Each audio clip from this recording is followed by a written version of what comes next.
hati-hati dan tidak mendekati kawasan pantai atau laut kerana ia masih bergelora. Menurut kenyataan Jabatan Meteorologi Malaysia, menerusi kenyataan akhbar yang difakskan Jabatan Penerangan Sarawak semalam, berkata sonamu menjadi semakin lemah, tidak bergerak dan lenyap. Setiausaha Agung Majlis Keselamatan Negara MKN, Datuk Muhammad Tajuddin Abdul Wahab berkata, pergerakan ribut berkenaan telah beralih arah ke Australia. Keadaan ribut sonamo yang menghala ke arah Australia dinamakan ribut Narelle. Muhammad Tajuddin juga berkata ianya hanya tempias daripada ribut sonamu yang sebenar kerana ribut sonamu yang sebenar adalah lebih hebat daripada itu. Walaupun begitu, nasihat hujan lebat peringkat kuning dan amaran angin kencang masih dikekalkan. Ikuti berita antarabangsa selepas ini. Suasana ceria di rumah penting untuk pembesaran si manja saya. Untuk mengecat dinding mereka, saya pilih cat Nippon Odorless Air Care. Ia dirumus khas dengan teknologi terkini untuk membantu meningkatkan kualiti udara dalaman. Kini saya tak perlu risau lagi kerana ia lebih selamat untuk si manja saya. Sebab itulah saya suka Nippon Paint.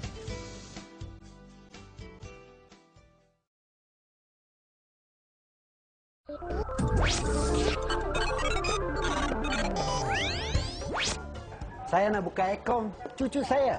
Ada kad ATM? Ada. Kad rakyat boleh guna di lebih 6,000 mesin ATM. Wah, banyak simpanan cucu cik. Jadi saya simpan masa kerja dulu. Simpan separuh dalam pelaburan warga emas, dapat untung lebih. Memang bagus Bank Rakyat. Saya mesti pilih. Bank Rakyat, bank pilihan anda. Selamat kembali. Kebakaran yang berlaku di selatan Tasmania meranapkan kawasan hutan seluas 20,000 hektar sejak Jumaat lalu. Perdana Menteri Australia, Julia Gillard juga tiba di Tasmania bagi memantau kawasan yang terjejas teruk akibat kebakaran hutan di pulau itu. Gillard juga berkata pihaknya akan menghulurkan bantuan kecemasan kepada setiap mangsa yang terbabit. Lebih 40 kawasan kebakaran dikesan sehingga semalam disebabkan oleh cuaca kering dengan suhu yang mencecah sehingga 40 darjah Celsius. Keadaan bertambah buruk lagi dengan tiupan angin yang kencang. Polis menyorakan kebimbangan terhadap 100 mangsa yang masih dilaporkan hilang. Usaha kini dipergiatkan lagi bagi mengesan mayat mangsa yang dikhawatiri terperangkap di dalam lebih 100 premis yang rentung dalam kebakaran.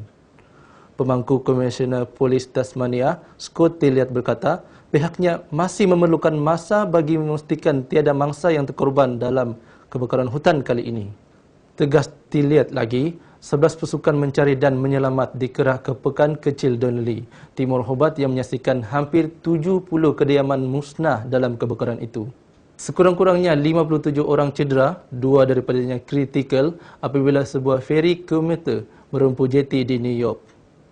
Kejadian berlaku pada waktu puncak ketika orang ramai bersesak-sesak keluar bekerja.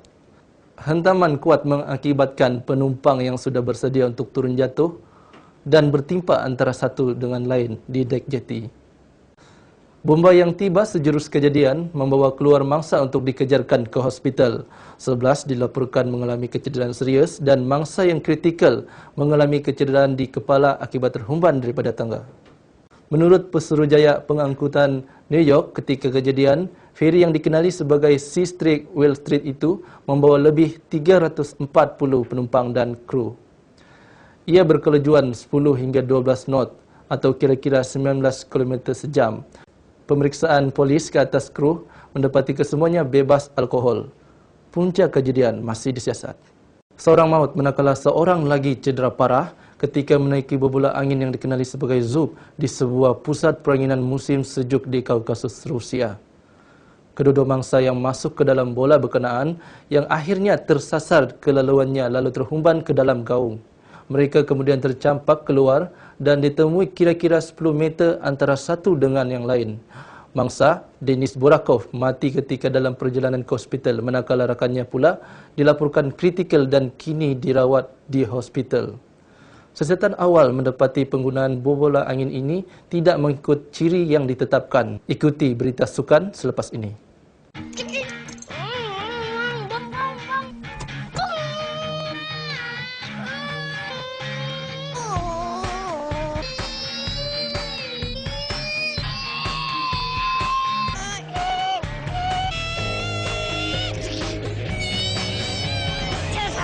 Setiap hari kami merealisasikan idea yang sebelum ini hanya sebuah mimpi. Kami tahu, dengan sedikit imajinasi dan kesungguhan yang memadai, apa jua impian boleh menjadi realiti.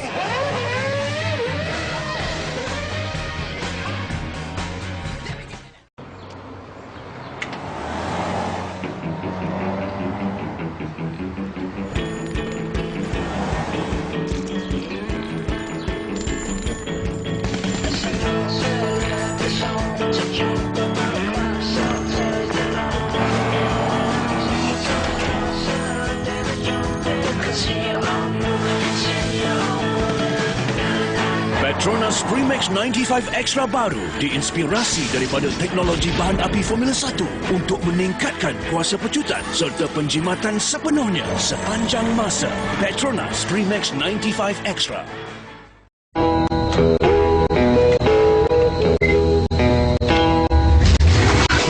Di Shell, saintis kami begitu teruja menerokai kaedah mempertingkatkan petrol kami.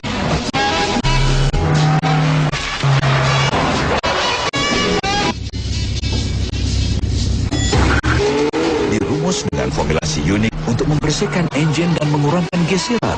Shell V-Power membantu meningkatkan prestasi kenderaan anda dengan teknologi termaju. Perdana Menteri Najib Razak telah menghadiri Kongres Makan Malam Gala Persekutuan Hoki Antarabangsa FIH ke-43.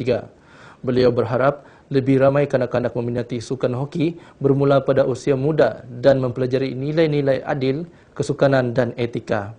Kerajaan telah membelanjakan sebanyak 9 bilion untuk menyokong pertubuhan hoki Malaysia melalui program pembangunan Satu Malaysia. Najib berkata, beliau akan terus menyokong hoki di Malaysia menjadi sukan yang aktif dan menyihatkan masyarakat.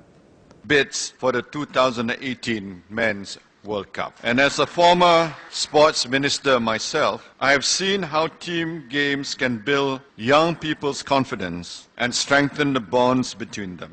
Liga Perdana membuka tirainya dengan pertemuan Sabah menentang KL SPA di Stadium Likas jam 4.15 semalam.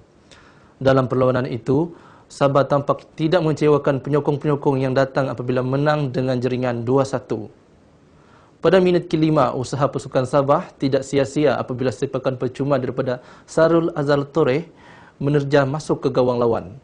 Namun, pada minit ke-27, KL SPA berjaya menyamakan kedudukan apabila David Winston tertampan masuk bola ke gawang sendiri selepas diasap oleh penyerang lawan. Walau bagaimanapun, pada minit ke-72, Syarul mengambil sepakan penalti sekaligus menambah jaringan kedua pribadinya dan pasukan. Kedua-dua sepakan gol oleh Syarul itu telah membantu Sabah menewaskan KL SPA dengan jaringan 2-1. Kejohanan tenis terbuka Qatar Exxon Mobil 2013. Richard Gasquet menepati ramalan apabila marah ke akhir setelah menundukkan Daniel Brands dengan straight set. Gasquet selaku pilihan kedua kejohanan bagaimanapun diberikan tentangan sengit oleh pencabarnya daripada Jerman. Set pertama, Gasquet terpaksa berhempas pulas sebelum menang 7-5. Di set kedua, Brands cuba bangkit dan berjaya mengikat kedudukan 3-3 sebelum Gasquet menang 7-5. Pencabar Gasquet pada saingan akhir nanti, Nikolai Davydenko, marah setelah menempaskan David Ferrer. Permainan konsisten Davydenko berjaya menguasai set pertama dengan kemenangan 6-2. Set kedua, Ferrer akur dengan kehebatan lawannya dari Rusia itu dengan kemenangan 6-3. Ketangkasan seorang kanak-kanak Jepun, Yuji Katahashi, membina piramid menggunakan cawan kertas telah berjaya memecah rekod dunia sebagai World Fastest Hand. Laporan itu mengakhiri Berita Dimensi hari ini. Kami tinggalkan anda dengan laporan video yang menarik. Terima kasih kerana menonton. Salam sejahtera dan jumpa lagi.